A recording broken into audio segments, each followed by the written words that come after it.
श्री अकाल वाहिगुरू जी का खालसा श्री वाहिगुरू जी की फतेह।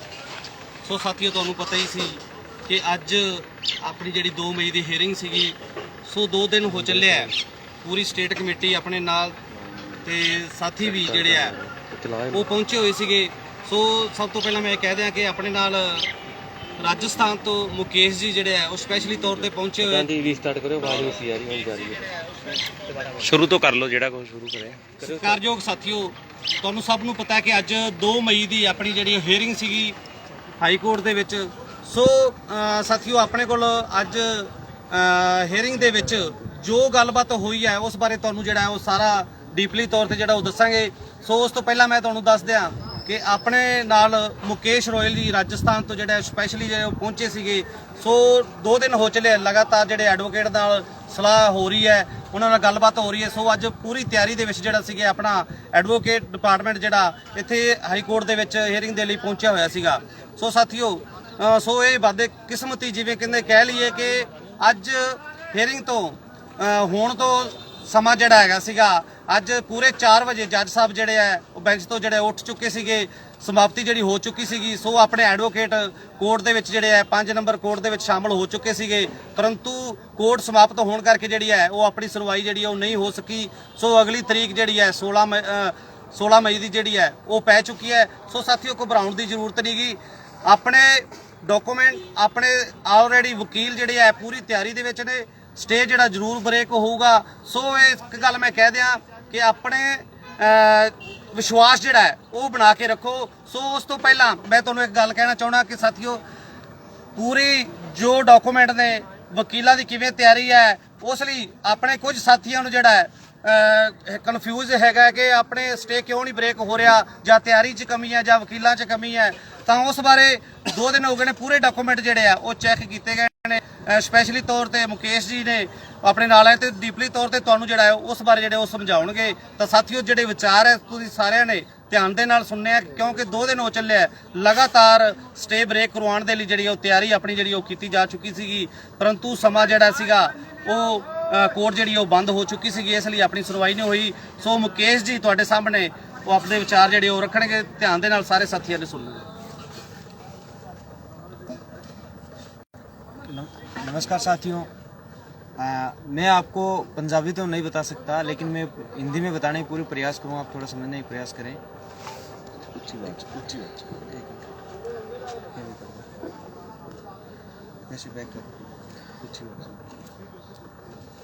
साथियों, आपके एडवोकेट्स बहुत ही अच्छी तैयारी के साथ थे और आपकी पूरी टीम ये चाहती है कि इस भर्ती को कैसे न कैसे सिरे लगाया जाए, मतलब इसको पूरी की जाए।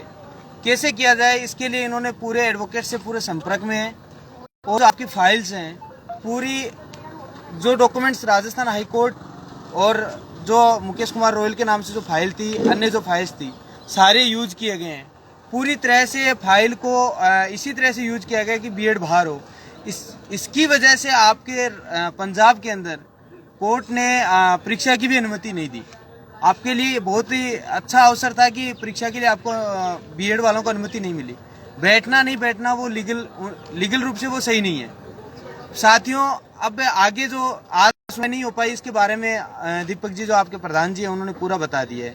ये कोर्ट का प्रोसेस है, नंबर आना नहीं आना, आगे पीछे लगना, ये कोर्ट प्रोसेस से लगता है। अपने किसी के करने से कुछ भी नहीं हो सकता। ये हमारे भी होता था राजस्थान हाईकोर्ट में, कई बार नंबर नहीं आता था।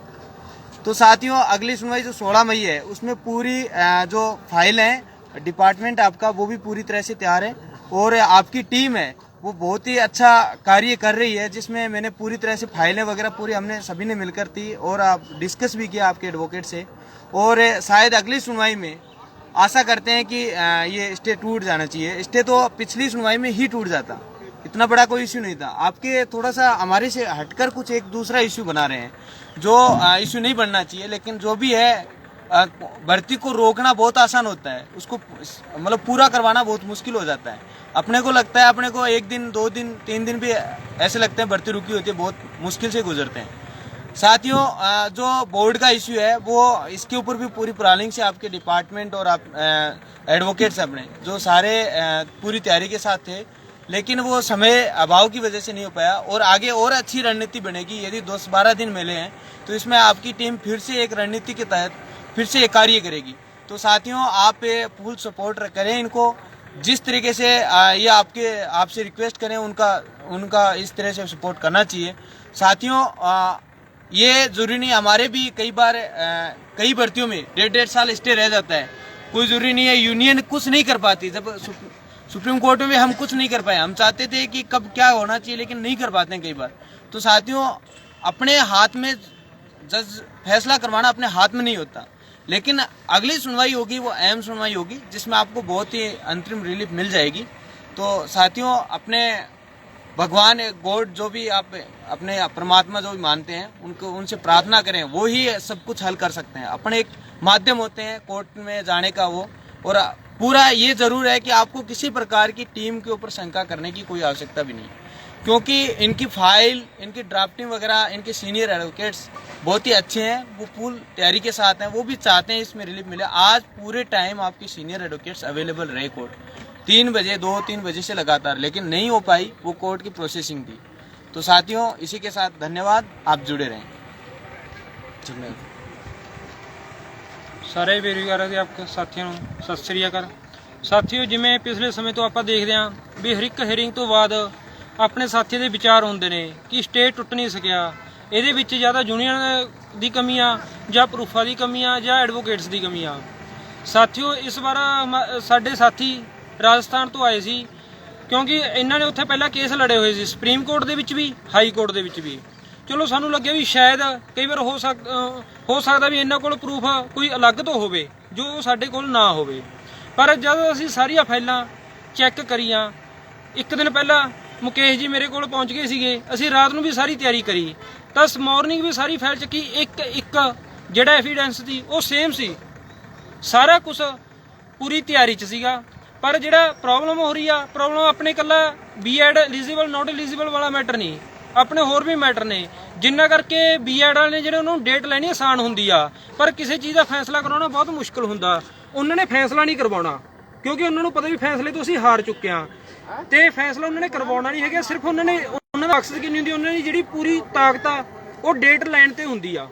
ਇੰਨਾ ਮਾੜਾ ਕੋਈ ਵੀ ਨਹੀਂ ਹੁੰਦਾ ਕਿ ਇੱਕ ਆਪਣਾ ਪੂਰਾ ਜ਼ੋਰ ਲਾ ਕੇ ਡੇਟ ਨਾ ਲੈ ਸਕੇ। ਤਾਂ ਸਾਡਾ ਮਕਸਦ ਹੁੰਦਾ ਉਹਨਾਂ ਨੂੰ ਹਰਾਉਣਾ, ਸਟੇ ਤੜਵਾਉਣਾ, ਭਰਤੀ ਪੂਰੀ ਕਰਵਾਉਣਾ। ਉਹ ਵੀ ਇੱਕ ਮੈਟਰ ਨਹੀਂ, ਸਾਨੂੰ 2-3 ਮੈਟਰ ਤੇ ਜਾ ਕੇ ਜਿਹੜਾ ਉਹ ਡਿਫੈਂਡ ਕਰਨਾ ਪੈ ਰਿਹਾ, ਜਿਹਦੇ ਵਿੱਚ ਸਮਾਂ ਲੱਗ ਜਾਂਦਾ ਗਾ। ਪਹਿਲਾਂ ਵੀ ਉਹਨਾਂ ਨੇ ਫਸਟ ਬੈਂਚ ਤੇ ਜਿਹੜੀ ਸਟੇ ਲੈਣ ਦੀ ਕੋਸ਼ਿਸ਼ ਕੀਤੀ, ਪਰ ਉਹਨਾਂ ਨੂੰ ਨਾ ਤਾਂ ਸਟੇ ਮਿਲੀ ਤੇ ਨਾ ਹੀ ਉਹਨਾਂ ਨੂੰ ਫਾਰਮ ਅਪਲਾਈ ਕਰਨ ਦੀ ਅਪਰੂਵਲ ਮਿਲੀ। ਇਹ ਹੋਇਆ ਇਕੱਲੇ ਪੰਜਾਬ ਦੇ ਵਿੱਚ, ਸਾਰੇ ਕਿਤੇ ਬੀਐਡ ਨੂੰ ਅਪਰੂਵਲ ਮਿਲ ਗਈ ਸੀ, ਪਰ ਇਕੱਲਾ ਪੰਜਾਬ ਇਹੋ ਜਿਹਾ ਸੀ ਸੂਬਾ ਸੀ ਜਿੱਥੇ ਉਹਨਾਂ ਨੂੰ ਕੋਈ ਅਪਰੂਵਲ ਨਹੀਂ ਮਿਲੀ ਸੀ ਬੀਐਡ ਨੂੰ ਕੰਸੀਡਰ ਹੋਣ ਦੀ। ਜਿਨ੍ਹਾਂ ਦੇ ਐਵੀਡੈਂਸ ਦਿਖਾਉਣ ਤੋਂ ਬਾਅਦ ਵੀ ਰਾਜਸਥਾਨ ਦੇ ਵਿੱਚ ਇਹਨਾਂ ਨੂੰ ਜਿਹੜੀ ਆਪਣੀ ਕੋਰਟ ਦੀ ਕਾਰਵਾਈ ਦੀ ਉਹਦੇ ਵਿੱਚ ਹੈਲਪ ਮਿਲੀ। ਪਰ ਸਾਥੀਓ, ਡਬਲ ਬੈਂਚ ਤੇ ਇੱਕ ਵਾਰ ਸਟੇ ਫੇਰ ਹੋ ਜਾਂਦਾ, ਕਿਉਂਕਿ ਉਹਨਾਂ ਦੇ ਪੱਖ ਦੇ ਵਿੱਚੋਂ ਕੁਝ ਜੱਜਮੈਂਟ ਆਈ ਹੋਈ ਸੁਪਰੀਮ ਕੋਰਟ ਦੀ, ਜਿਹਦੇ ਕਰਕੇ ਸਟੇ ਹੋ ਗਿਆ। ਪਰ ਪਿਛਲੇ ਸਮੇਂ ਦੇ ਵਿੱਚੋਂ ਨਾ ਤਾਂ ਐਨਸੀਟੀ ਜਵਾਬ ਦੇ ਰਹੀ ਸੀ ਕੋਈ, ਨਾ ਯੂਨੀਅਨ ਆਫ ਇੰਡੀਆ ਜਵਾਬ ਦੇ ਰਹੀ ਸੀ।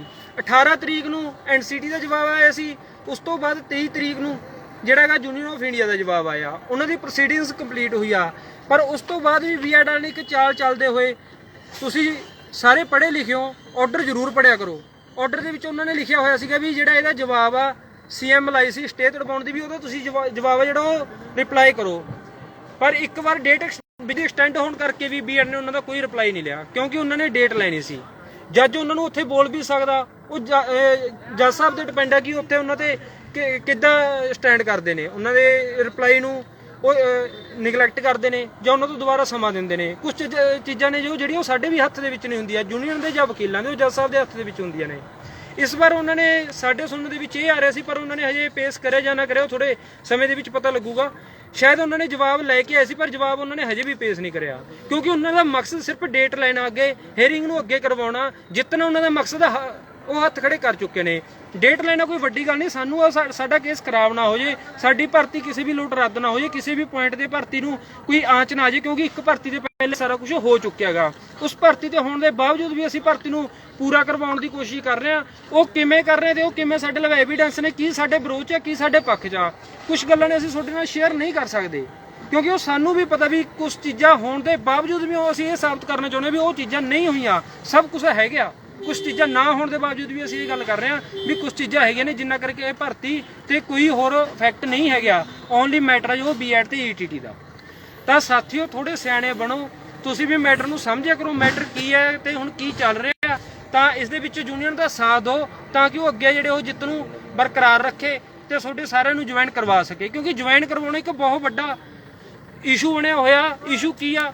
ਭਰਤੀ ਦੇ ਵਿੱਚ ਕਮੀਆਂ ਨੇ ਜੋ ਬਹੁਤ ਜ਼ਿਆਦਾ ਨੇ, ਜਿਹੜੀ ਆਪਾਂ ਨੂੰ ਸਾਰਿਆਂ ਨੂੰ ਜੋ ਸਰਕਾਰ ਦੀ ਵੀ ਐਨਸੀਟੀ ਦੀ ਸਾਰੇ ਦੀ ਜਿਹੜੀ ਜ਼ਿੰਮੇਵਾਰੀ ਉਹ ਇੱਕ ਯੂਨੀਅਨ ਨੂੰ ਨਿਭਾਉਣੀ ਪਈ ਆ। ਐਨਸੀਟੀ ਦੀ ਜ਼ਿੰਮੇਵਾਰੀ, ਯੂਨੀਅਨ ਆਫ ਇੰਡੀਆ ਦੀ ਜ਼ਿੰਮੇਵਾਰੀ, ਪੰਜਾਬ ਸਰਕਾਰ ਦੀ ਜ਼ਿੰਮੇਵਾਰੀ, ਜੋ ਜ਼ਿੰਮੇਵਾਰੀ ਇਹਨਾਂ ਨੇ ਨਿਭਾਉਣੀ ਤੇ ਉਹ ਇਕੱਲੇ ਹੀ ਯੂਨੀਅਨ ਨੂੰ ਨਿਭਾਉਣੀਆਂ ਪੈ ਰਹੀਆਂ ਨੇ, ਜਿਹੜੀਆਂ ਸ਼ੁਰੂ ਤੋਂ ਇਹ ਨਿਭਾਉਂਦਾ ਰਿਹਾਗਾ ਤੇ ਉਹਦੇ ਲਈ ਕੁਝ ਸਮਾਂ ਲੱਗ ਸਕਦਾ। ਇੰਨਾ ਕੁ ਤੁਸੀਂ ਵੀ ਸਿਆਣੇ ਬਣੋ ਵੀ ਜੋ ਸਭ ਕੁਝ ਹੁੰਦਾ ਨਾ ਜੱਜ ਦੇ ਹੱਥ 'ਚ ਹੁੰਦਾ, ਯੂਨੀਅਨ ਦੇ ਹੱਥ ਦੇ ਵਿੱਚ ਕੁਝ ਵੀ ਨਹੀਂ ਹੁੰਦਾ।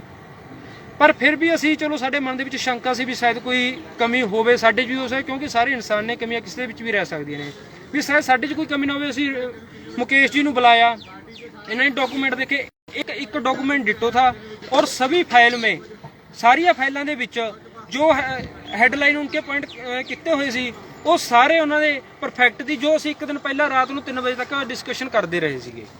तो साथियों किते कोई कमी नहीं हैगी, सिर्फ कमियां तो थोड़ी सोच दे विच आ, कमियां थोड़ी समझ दे विच आ, क्योंकि जो चीज़ां होंदियां ने तुसी साडी जगह ते आके देखो, वो चीज़ां नूं करवाउणा बहुत औखा हुंदा, कहना बहुत सौखा हुंदा। मैं कह दिंदा जे जज अज 20 मिनट होर रुक जादा, पर नहीं रुकिया। ਜਾਂ ਅਸੀਂ ਕਹਦੇ ਜਿਹੜਾ ਸਾਡਾ ਨੰਬਰ ਤੇ ਇੰਨੇ ਟਾਈਮ ਪਹਿਲਾਂ ਆ ਜਾਂਦਾ, ਜਾਂ ਅਸੀਂ ਕਹਿ ਸਕਦੇ ਸੀਗੇ ਵੀ ਜੱਜ ਨੇ ਪਹਿਲਾਂ ਭਰਤੀ ਕਰਤੀ, ਇਹ ਨਹੀਂ ਕਰ ਸਕਦਾ, ਇਹਨਾਂ ਨੂੰ ਕਰ ਦਿੰਦਾ। ਉਹ ਗੱਲਾਂ ਕਰਨੀਆਂ ਸੌਖੀਆਂ ਹੁੰਦੀਆਂ ਨੇ, ਵਰਬਲੀ ਉਹ ਹੋ ਸਕਦੀਆਂ ਨੇ, ਪਰ ਉਹਨਾਂ ਨੂੰ ਇੱਕ ਕਿਸੇ ਰੂਪ ਦੇ ਵਿੱਚ ਲੈ ਕੇ ਆਉਣਾ, ਸੱਚਾਈ ਦੇ ਵਿੱਚ ਲੈ ਕੇ ਆਉਣਾ, ਉਹਨੂੰ ਐਪਲੀਕੇਬਲ ਕਰਵਾਉਣਾ, ਉਹ ਇੱਕ ਬਹੁਤ ਵੱਡਾ ਮੁਸ਼ਕਲ ਕੰਮ ਹੁੰਦਾ ਗਾ। ਜਦ ਕਿ ਸਾਡੇ ਵਿਰੋਧੀ ਵੀ ਉਨੀ ਉਹਦੇ ਵਿੱਚ ਆਉਣ। ਹੁਣ ਕਈ ਸਾਥੀਆਂ ਵੱਲੋਂ ਕੀਤਾ ਜਾਂਦਾ ਵੀ ਤੁਸੀਂ ਸੀਨੀਅਰ ਵਕੀਲ ਕਰੇ ਨੇ। ਸਾਥੀਓ ਸੀਨੀਅਰ ਵਕੀਲਾਂ ਨੇ ਕੰਮ ਕੋਈ ਜਦੋਂ ਜੱਜਮੈਂਟ ਰਾਜਸਥਾਨ ਦੇ ਵਿੱਚ ਆਈ ਸੀ ਉਸ ਤੋਂ ਬਾਅਦ ਨਹੀਂ ਕੰਮ ਕਰਨ ਲੱਗੇ, ਕੋਈ ਸੁਪਰੀਮ ਕੋਰਟ ਦੇ ਵਿੱਚ ਕੇਸ ਜਾਣ ਤੋਂ ਬਾਅਦ ਨਹੀਂ ਕਰਨ ਲੱਗੇ। ਸੀਨੀਅਰ ਵਕੀਲ ਸਾਡੇ ਉਦੋਂ ਦੇ ਨਹੀਂ ਜਦ ਇਹਨਾਂ ਨੂੰ ਅਪਰੂਵਲ ਵੀ ਨਹੀਂ ਮਿਲੀ ਤੀ ਪੇਪਰ ਦੇ ਵਿੱਚ ਅਪਲਾਈ ਕਰਨ ਦੀ, ਤੇ ਇਹਨਾਂ ਨੂੰ ਪੇਪਰ ਦੇ ਵਿੱਚ ਬੈਠਣ ਦੀ ਉੱਥੇ ਕੋਈ ਸਟੇ ਵੀ ਨਹੀਂ ਲੈਣ ਦਿੱਤਾ। ਸਾਡੇ ਜਿਹੜੇ ਸੀਨੀਅਰ ਐਡਵੋਕੇਟ ਨੇ ਉਹਦਾ ਕੰਮ ਕਰ ਰਹੇ ਨੇ, ਜਦ ਪੂਰੀ ਯੂਨੀਅਨ ਆਫ ਇੰਡੀਆ ਸਾਰੇ ਵਿਰੋਧ ਦੇ ਵਿੱਚ ਸੀ। ਜਿੱਥੇ ਫੈਸਲਾ ਹਿਮਾਚਲ ਦੇ ਵਿੱਚ ਵੀ ਸਾਡੇ ਵਿਰੋਧ ਦੇ ਵਿੱਚ ਆਏ ਸੀ, ਸਾਡੇ ਸਾਰੀਆਂ ਭਰਤੀ ਜਿਹੜੀਆਂ ਬੀਐਡ ਨਾਲ ਕੰਪਲੀਟ ਹੋ ਰਹੀਆਂ ਸੀ, ਕਿਤੇ ਵੀ ਈਟੀਟੀ ਦਾ ਵਜੂਦ ਨਹੀਂ ਸੀ। ਸਿਰਫ 2 ਸੂਬਿਆਂ ਦੇ ਵਿੱਚ ਈਟੀਟੀ ਦਾ ਵਜੂਦ ਬਚਦਾ ਦਿਖਦਾ ਸੀ, ਉਹਦੀ ਘਰ ਰਾਜਸਥਾਨ ਤੇ ਪੰਜਾਬ। ਅਸੀਂ ਦੋਨੇ ਸਟੇਟ ਉਦੋਂ ਦੇ ਹੀ ਇੱਕ ਦੂਜੇ ਦੇ ਲਿੰਕ ਦੇ ਵਿੱਚ ਆ ਤੇ ਈਟੀਟੀ ਨੂੰ ਬਚਾਉਣ ਦੀ ਪੂਰੀ ਕੋਸ਼ਿਸ਼, ਤੇ ਅੱਜ ਇਸ ਮੁਕਾਮ ਤੇ ਪਹੁੰਚਿਆ ਵੀ ਈਟੀਟੀ ਬਚ ਗਈ। ਪਰ ਪ੍ਰੋਬਲਮ ਕੀ ਹੈ ਵੀ ਫੈਸਲਾ ਕਿੰਨਾ ਜਲਦੀ ਹੋਵੇ, ਉਹਦੇ ਲਈ ਉਹਨਾਂ ਦੇ ਸਟੇਟ ਦੇ ਕੁਝ ਕੀਤੇ ਹੋਏ ਕੰਮ ਉਹਨਾਂ ਦੇ ਪੱਖ ਦੇ ਵਿੱਚ ਵਗ ਜਾਂਦੇ ਨੇ ਤੇ ਉਹ ਸਾਡੇ ਵਿਰੋਧ ਦੇ ਵਿੱਚ ਵਗ ਜਾਂਦੇ ਨੇ। ਉਹਨਾਂ ਨੂੰ ਡੇਟ ਲਾਈਨ ਦੇ ਵਿੱਚ ਆਸਾਨੀ ਹੋ ਜਾਂਦੀ, ਸਾਨੂੰ ਉਹ ਕੰਮ ਕਰਨ ਨੂੰ ਜਿਹੜੀ ਕਠਿਨਾਈ ਪੈਦਾ ਕਰਦੇ ਨੇ। ਤਾਂ ਸਾਥੀਓ ਸਾਰੀ ਚੀਜ਼ ਨੂੰ ਤੁਸੀਂ ਇੰਨੇ ਪੜ੍ਹੇ ਲਿਖੇ ਹੋਗੇ, ਸਾਰੀ ਚੀਜ਼ ਨੂੰ ਤੋਲ ਨਾਪ ਕੇ ਕਰਿਆ ਕਰੋ, ਕਿਉਂਕਿ ਜੋ ਇੱਥੇ ਕੰਮ ਹੁੰਦਾ ਸਭ ਕੁਝ ਜੱਜ ਸਾਹਿਬ ਦੇ ਹੱਥ 'ਚ ਹੁੰਦਾ। ਅਸੀਂ ਉਹਨਾਂ ਨੂੰ ਆਪਦਾ ਬਿਆਨ ਕਰ ਸਕਦੇ ਹਾਂ, ਉਹਨੂੰ ਕੋਈ ਚੀਜ਼ ਨੂੰ ਅਸੀਂ ਕਰ ਸਕਦੇ ਵੀ ਇਹ ਨਹੀਂ, ਪਰ ਕਈ ਚੀਜ਼ਾਂ ਪਹਿਲਾਂ ਜੋ ਹੋ ਚੁੱਕੀਆਂ ਨੇ ਉਹਨਾਂ ਨੂੰ ਵੀ ਇਹ ਕਹਿਣਾ ਵੀ ਹਾਂ ਜੋ ਜੱਜ ਸਾਹਿਬ ਕਹਿ ਚੁੱਕੇ ਨੇ ਵੀ ਨਹੀਂ ਹੈਗੇ, ਉਹਨਾਂ ਚੀਜ਼ਾਂ ਨੂੰ ਵੀ ਕਹਿਣਾ ਵੀ ਉਹ ਹੈਗੀਆਂ ਨੇ। ਤਾਂ ਇਹ ਚੀਜ਼ਾਂ ਸਾਬਤ ਕਰਨੀ ਇੱਕ ਮੁਸ਼ਕਲ ਕੰਮ ਹੁੰਦਾ। ਤਾਂ ਸੋ ਸਾਥੀਓ ਸਾਰੇ ਸਾਥ ਦਿਓ, ਸਿਆਣੇ ਬਣੋ, ਗੱਲ ਨੂੰ ਸਮਝਿਆ ਕਰੋ। ਤਰਕ ਕਰਨਾ ਕੋਈ ਵੱਡੀ ਗੱਲ ਨਹੀਂ, ਤਰਕ ਤਾਂ ਕਿਸੇ ਵੀ ਚੀਜ਼ ਤੇ ਹੋ ਸਕਦਾ, ਤਰਕ ਕਰਨਾ ਵੱਡੀ ਗੱਲ नहीं, उस चीज को समझना बहुत बड़ी गल है। तो साथियों ये डेट की बात आती है, जर्नैल जी ने आपको बताया है, हम भी इस फैसले को राजस्थान हाई कोर्ट के अंदर परीक्षा से पहले करवाने के लिए लगातार सुनवाई करवाई थी, लेकिन जब अपने हाथ में नहीं होता, जज साहब ने साफ मना कर दिया कि फैसला नहीं करेंगे परीक्षा से पहले और उनको अनुमति दे दी। हमें भी राजस्थान के साथियों ने कोई मतलब एक बार कुछ लोगों को दुख हुआ, हमें भी हुआ, लेकिन हमें उसको दुख को इस संघर्ष को और आगे अलग तरीके से लड़ा और हमें जोश मिला कि अपने को इनको बाहर करना है कि कुछ भी हो जाए ये परीक्षा में बैठे हैं, परिणाम नहीं आने देंगे, इनको शामिल नहीं होने देंगे। तो वो परीक्षा में बैठने के लिए वो क्या करते थे, केवल परीक्षा से पहले कोर्ट से डेट की मांग करते थे, एड ऑन करवाते रहते, बार बार परीक्षा की डेट, परीक्षा से पहले कोर्ट को डेट लेने के लिए मतलब एकदम से एडवांस रहते थे।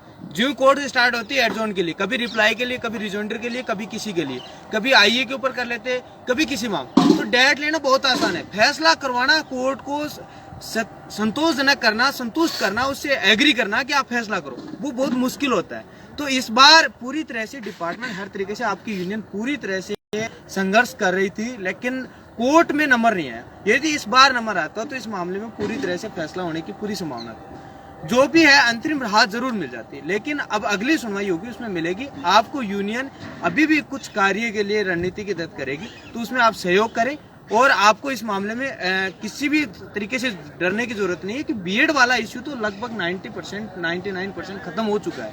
अब केवल आपका बोर्ड का इश्यू है, वो जल्द ही आपका खत्म हो जाएगा। अगली सुनवाई में उनको किसी प्रकार से तारीख ना लेने दी जाएगी, ना ले सकते हो।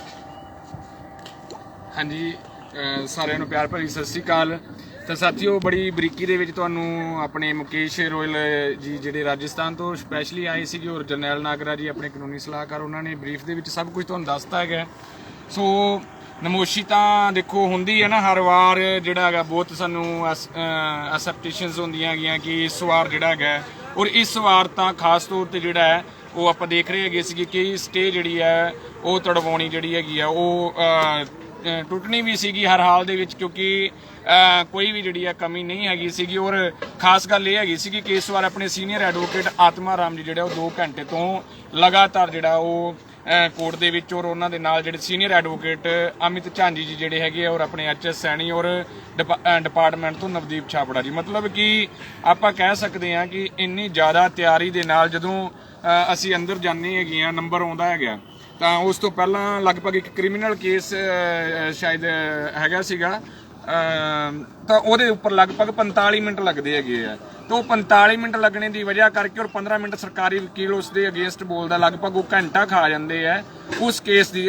ਕੇਸ ਨੰਬਰ ਜਿਹੜਾ ਹੈਗਾ ਸੀਗਾ 225, ਜਿਹੜਾ ਤੁਸੀਂ 229 ਜਦੋਂ ਤੁਹਾਨੂੰ ਸ਼ੋਅ ਹੋ ਰਿਹਾ ਹੈਗਾ ਸੀਗਾ ਉਹਦੇ ਵਿੱਚ, ਤਾਂ ਉਦੋਂ 225 ਨੰਬਰ ਕੇਸ ਚੱਲ ਰਿਹਾ ਸੀਗਾ, ਜਿਹਦੀ ਵਜ੍ਹਾ ਕਰਕੇ ਕੀ ਹੋਇਆ ਕਿ ਇੰਨਾ ਜ਼ਿਆਦਾ ਸਮਾਂ ਲੱਗਿਆ। ਔਰ ਉਸ ਦੀ ਵਜ੍ਹਾ ਕਰਕੇ ਜਿਹੜਾ ਹੈ ਕਿ ਆਪਣਾ ਨੰਬਰ ਜਦੋਂ ਜਾ ਕੇ ਆਪਣੇ ਆਤਮਾ ਰਾਮ ਜੀ ਮੂਰੇ ਬੈਠੇ ਹੁੰਦੇ ਹੈਗੇ ਆ, ਤੇ ਇਹ ਜਦੋਂ ਆਪਣੀ ਵਾਰੀ ਆਉਂਦੀ ਹੈਗੀ ਹੈ, ਤਾਂ ਔਨ ਦਾ ਸਪੋਰਟ ਹੀ ਜਿਹੜਾ ਹੈਗਾ ਆਪਣੇ ਜਿਹੜੇ ਦੋਨੋਂ ਜੱਜ ਜਿਹੜੇ ਆ ਉਹ ਕੀ ਹੈ ਖੜੇ ਹੋ ਕੇ ਬਾਹਰ ਚਲੇ ਜਾਂਦੇ ਹੈਗੇ ਆ। ਸੋ ਉਸ ਦੀ ਵਜ੍ਹਾ ਕਰਕੇ ਇੱਕ ਵਾਰ ਫਿਰ ਨਮੋਸ਼ੀ ਦਾ ਸਾਹਮਣਾ ਆਪਾਂ ਨੂੰ ਕਰਨਾ ਪੈ ਰਿਹਾ ਹੈਗਾ। ਇੱਕ ਵਾਰ ਫਿਰ ਤੋਂ ਤੁਹਾਨੂੰ ਵੀ ਸਾਰਿਆਂ ਨੂੰ ਸ਼ਾਇਦ ਨਿਰਾਸ਼ ਹੋਣਾ ਪੈ ਰਿਹਾ, ਲੇਕਿਨ ਇਹਦੇ ਵਿੱਚ ਕੋਈ ਵੀ ਕੁਝ ਨਹੀਂ ਕਰ ਸਕਦਾ। ਆਪਣੇ ਥੋੜਾ ਜਿਹਾ ਹੋਰ ਸਬਰ ਬਹੁਤ ਜ਼ਿਆਦਾ ਕਰ ਲਿਆ। ਹਰ ਵਾਰ ਕੁਝ ਲੋਕ ਹੁਣ ਤੰਜ ਵੀ ਕੱਸ ਰਹੇ ਹੋਣਗੇ, ਕਮੈਂਟਸ ਵੀ ਆ ਰਹੇ ਹੋਣਗੇ, ਹਾਂ ਪਤਾ ਹੀ ਸੀ ਇਹਨਾਂ ਨੇ ਲਾਸਟ ਤੇ ਹੀ ਕੁਝ ਹੀ ਬੋਲਣਾ ਹੈਗਾ। ਇਹ ਮੈਂ ਗਰੁੱਪਾਂ ਦੇ ਵਿੱਚ ਵੀ ਅਸੀਂ ਅਕਸਰ ਦੇਖ ਰਹੇ ਹੈਗੇ ਹਾਂ ਕਿ ਲੋਕ ਬਹੁਤ ਜ਼ਿਆਦਾ ਤੰਜ ਦੇ ਵਿੱਚ ਲੈ ਰਹੇ ਹੈਗੇ, ਬਹੁਤ ਜ਼ਿਆਦਾ ਹਾਸੋਹੀਣੀ ਮਜ਼ਾਕੀਆ ਤੌਰ ਤੇ ਮਜ਼ਾਕੀਆ ਲਹਿਜੇ ਦੇ ਵਿੱਚ ਕਮੈਂਟ ਵੀ ਕਰ ਰਹੇ ਹਾਂ ਕਿ ਯੂਨੀਅਨ ਨੇ ਇਹੀ ਕੁਝ ਹੀ ਆ ਕੇ ਬੋਲਣਾ ਹੁੰਦਾ ਹੈ ਕਿ ਲਾਸਟ ਤੇ ਆ ਕੇ ਇਹੀ ਚੀਜ਼ ਬੋਲਣਗੇ ਕਿ ਹਾਂ ਟਾਈਮ ਅੱਗੇ ਹੋ ਗਿਆ, ਤਰੀਕ ਅੱਗੇ ਮਿਲ ਗਈ, ਜਾਂ ਉਹਨਾਂ ਨੂੰ ਟਾਈਮ ਘੱਟ ਮਿਲਿਆ, ਸੋ ਐਂਡ ਸੋ ਤਰ੍ਹਾਂ ਦੀਆਂ, ਮਤਲਬ ਕਿ ਇਸ ਤਰ੍ਹਾਂ ਦੇ ਕਮੈਂਟ ਕਰਕੇ ਵੀ ਜਿਹੜਾ ਸਾਡੇ ਸਾਥੀ ਜਿਹੜੇ ਆ ਉਹ ਸਾਨੂੰ ਲਗਾਤਾਰ ਟਾਰਗੇਟ ਕਰ ਰਹੇ ਆ ਔਰ ਕਰੀ ਵੀ ਜਾ ਰਹੇ ਹੈਗੇ ਆ। ਲੇਕਿਨ ਚਲੋ ਕੋਈ ਗੱਲ ਨਹੀਂ, ਵਾਹਿਗੁਰੂ ਦੀ ਕਿਰਪਾ ਦੇ ਨਾਲ, ਉਹਦੀ ਦਿੱਤੀ ਬਖਸ਼ਿਸ਼ ਦੇ ਨਾਲ, ਦਿੱਤੀ ਤਾਕਤ ਦੇ ਨਾਲ ਅਸੀਂ ਲਗਾਤਾਰ ਮਿਹਨਤ ਕਰ ਰਹੇ ਹਾਂ। ਪਿਛਲੇ 2 ਦਿਨਾਂ ਤੋਂ ਉਰੇ ਵੀ ਆਏ ਹੋਏ ਸੀਗੇ, ਦਿੱਲੀ ਵੀ ਗਏ, ਜਲਾਲਾਬਾਦ ਪ੍ਰੋਟੈਸਟ ਵੀ ਲਗਾਇਆ, ਕੰਟੀਨਿਊ ਚੱਲ ਰਹੀ ਹੈਗੀਆਂ। ਸੋ ਹੁਣ ਇਸ ਤੋਂ ਬਾਅਦ 2364 ਦੀ ਆਪਣੀ ਵਾਰੀ ਹੈਗੀ ਹੈ। 2364 ਦੀ 12 ਤਰੀਕ ਨੂੰ ਆਪਾਂ ਦੀ ਕੋਸ਼ਿਸ਼ ਰਹੂਗੀ ਪੰਜਾਬ ਦੇ ਏਜੀ ਨੂੰ ਰਿਪਰੈਜ਼ੈਂਟ ਕਰਵਾ ਕੇ, ਆਪਣੇ ਜਿਹੜੀ ਯੂਨੀਅਨ ਵੱਲੋਂ ਵੀ ਆਰੇ ਲੱਗੀ ਹੋਈ ਹੈ, ਸੋ ਹੋਰ ਵੀ ਦੂਸਰੀਆਂ ਕੁਝ ਆਪਣੇ ਅਲੱਗ-ਅਲੱਗ ਆਰੇ ਲੱਗੀਆਂ ਹੋਈਆਂ ਹੈਗੀਆਂ। ਸੋ 12 ਤਰੀਕ ਨੂੰ ਜਿਹੜਾ ਆਪਾਂ ਹੁਣ ਆਪਣੇ ਉਹਦੇ ਵਿੱਚ ਵੀ ਬਹੁਤ ਸਾਰੇ ਸਾਥੀਆਂ ਦਾ ਜਿਹੜਾ ਹੈਗਾ ਨੰਬਰ ਆ ਰਿਹਾ ਹੈਗਾ। ਸੋ ਵਾਹਿਗੁਰੂ ਅੱਗੇ ਅਰਦਾਸ ਕਰਨੀ ਹੈ ਕਿ 2364 ਜਿਹੜੀ ਹੈ ਉਹ 12 ਤਰੀਕ ਨੂੰ ਜਿਹੜਾ ਹੈ ਉਸ ਦੀ ਬਹਾਲੀ ਦਾ ਜਿਹੜਾ ਹੈ ਉਹ ਕੰਮ ਜਿਹੜਾ ਹੈਗਾ ਉਹ ਵੀ ਆਪਣਾ ਨਿਬੜਨਾ ਚਾਹੀਦਾ ਹੈਗਾ। ਔਰ ਨਾਲ ਦੀ ਨਾਲ ਜਿਹੜਾ 994 ਦਾ ਪੋਰਟਲ ਜਿਹੜਾ ਹੈਗਾ ਉਹ, ਜਿਵੇਂ ਕਿ ਆਪਾਂ ਨੇ ਮੀਤ ਹੇਰ ਨਾਲ ਜਲਾਲਾਬਾਦ ਗੱਲ ਕਰੀ ਸੀਗੀ ਕਿ ਤਾਂ ਜਲਦੀ ਨਰੋਲ ETT ਬੇਸ ਤੇ ਜਿਹੜਾ ਉਹ ਵੀ ਜਿਹੜਾ ਉਹ ਆਪਣੀ 994 ਦਾ ਜਿਹੜਾ ਪੋਰਟਲ ਜਿਹੜਾ ਉਹ ਓਪਨ ਹੋਣਾ ਚਾਹੀਦਾ ਹੈਗਾ। ਬਾਕੀ ਜਿਹੜੀਆਂ ਗੱਲਾਂ ਹੈਗੀਆਂ ਉਹ ਬਲਾਕ ਲੈਵਲ ਤੇ ਜੋ ਹੋਈਆਂ ਸੀਗੀਆਂ ਉਹ ਚਲੋ ਉਹ ਉੱਥੇ ਕਰੀਆਂ ਸੀਗੀਆਂ, ਕੁਝ ਗੱਲਾਂ ਨਹੀਂ ਆਪਾਂ ਓਪਨ ਕਰ ਸਕਦੇ। ਸੋ ਇਹ ਸਾਰੀਆਂ ਗੱਲਾਂ ਹੈਗੀਆਂ ਸੀਗੀਆਂ ਸਾਥੀਓ, ਸਾਥ ਦਿਓ ਔਰ ਪੂਰਾ ਤਨ ਮਨ ਧਨ ਦੇ ਨਾਲ ਜਿਹੜਾ ਸਾਥ ਦਿਓ। ਹਾਂਜੀ, ਧੰਨਵਾਦ ਜੀ। ਸਤਿ ਸ਼੍ਰੀ ਅਕਾਲ ਜੀ ਸਾਰਿਆਂ ਨੂੰ। ਮੈਂ ਲਗਭਗ ਸਭ ਦੇ ਜਿਹੜੇ ਕੁਐਸਚਨ ਪੜ੍ਹ ਰਿਹਾ ਸੀ ਲਾਈਵ ਚੈਟ ਦੇ ਵਿੱਚ, 3 ਤੋਂ 4 ਕੁਐਸਚਨ ਬਣੇ ਸੀ, ਮੈਂ ਸਭ ਦੇ ਜਵਾਬ ਦੇਵਾਂਗਾ। ਪਹਿਲਾ ਕੁਐਸਚਨ ਸੀਗਾ ਤੁਹਾਡਾ ਵੀ ਡੇਟ ਅੱਗੇ ਕਿਉਂ ਮਿਲੀ ਹੈ ਨਾ। ਡੇਟ ਦੇ ਬਾਰੇ ਸਭ ਕੁਝ ਦੱਸ ਦਿੱਤਾ ਆਪਣੇ ਜਿਹੜੇ ਸਾਥੀਆਂ ਨੇ ਪਹਿਲਾਂ, ਵੀ ਜਿਹੜਾ ਗਾ ਜੱਜ ਉੱਠ ਖੜਿਆ ਸੀ ਵੀ ਭਾਈ ਯੂਨੀਅਨ ਦਾ ਕੰਮ ਆ ਜਿਹੜਾ ਮਿਹਨਤ ਕਰਨਾ ਗਾ, ਤੇ ਮਿਹਨਤ ਕਰ ਰਹੇ ਆ। ਮੁਕੇਸ਼ ਜੀ ਨੂੰ ਇੱਥੇ ਬੁਲਾਇਆ ਸੀਗਾ ਆਪਾਂ ਨੇ, ਲਗਭਗ ਅੱਜ ਤੀਸਰਾ ਦਿਨ ਹੈਗਾ। 30 ਤਰੀਕ ਨੂੰ ਆਪਣੇ ਕੋਲ ਆਏ ਸੀਗੇ ਇਸ ਮੈਟਰ ਦੇ ਲਈ, ETT BED ਲਈ, ਤੇ ਆਪਣਾ ਕਿਉਂਕਿ ਸੁਪਰੀਮ ਕੋਰਟ ਦੇ ਵਿੱਚ ਜਿਹੜਾ ਕੋਈ ਵੀ ਸਟੇ ਨਹੀਂ ਹੋਇਆ, ਪਰ ਹਾਈ ਕੋਰਟ ਦੇ ਵਿੱਚ ਸਟੇ ਆ, ਕਿਉਂਕਿ ਸਾਰੇ ਸਾਥੀ ਕਹਿ ਰਹੇ ਸੀਗੇ ਵੀ ਤੁਸੀਂ ਰਾਜਸਥਾਨ ਨਾਲ ਗੱਲ ਕਰੋ ਤਾਂ ਅਸੀਂ ਨੇ ਮੁਕੇਸ਼ ਨੂੰ ਸਪੈਸ਼ਲੀ ਇੱਥੇ ਬੁਲਾ ਲਿਆ। ਕਾਹਦੇ ਲਈ?